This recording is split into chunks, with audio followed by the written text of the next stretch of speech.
আন্তর্জাতিক বাজারে জ্বালানি, খাদ্যপণ্য ও শিল্পের কাঁচামালের দামের অস্থিরতা বাংলাদেশের অর্থনীতিতে ক্রমেই গভীর প্রভাব ফেলছে।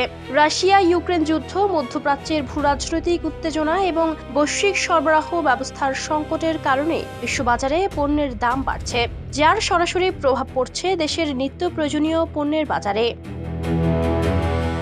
বিশ্লেষকদের মতে ভোজ্য তেল, গম, জ্বালানি তেল এবং শিল্পের বিভিন্ন কাঁচামালের ক্ষেত্রে বাংলাদেশ উল্লেখযোগ্যভাবে আমদানি নির্ভর। ফলে আন্তর্জাতিক বাজারে দাম বাড়লেই আমদানি ব্যয় বেড়ে যায়, যা শেষ পর্যন্ত ভোক্তা পর্যায়ে মূল্য বৃদ্ধির মাধ্যমে প্রতিফলিত হয়। অন্যদিকে ডলারের বিপরীতে টাকার অবমূল্যায়ন পরিস্থিতিকে আরও জটিল করে তুলেছে। বৈদেশিক মুদ্রা রিজার্ভের ওপর চাপ এবং ডলারের চাহিদা বৃদ্ধির কারণে আমদানিকারকদের এলসি খোলা ও আমদানি বিল পরিশোধে বেশি অর্থ ব্যয় করতে হচ্ছে। এর প্রভাবও শেষ পর্যন্ত নিত্যপণ্যের দামে যুক্ত হচ্ছে।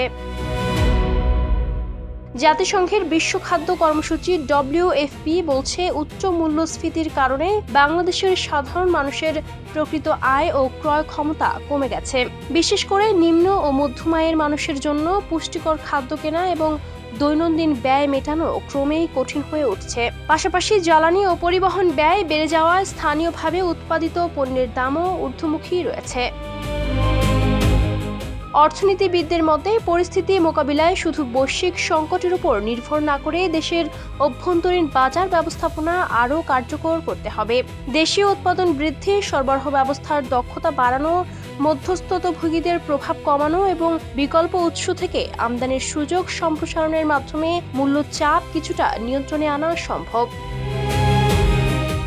বিশেষজ্ঞদের ধারণা, বৈশ্বিক বাজারের অস্থিরতা পুরোপুরি নিয়ন্ত্রণ করা বাংলাদেশের পক্ষে সম্ভব নয়। তবে কার্যকর অর্থনৈতিক নীতি, বাজার তদারকি এবং সরবরাহ ব্যবস্থার উন্নয়নের মাধ্যমে সাধারণ মানুষের উপর এর নেতিবাচক প্রভাব অনেকটাই কমানো যেতে পারে। Ayesha Akhtar Swarna, Campus Times.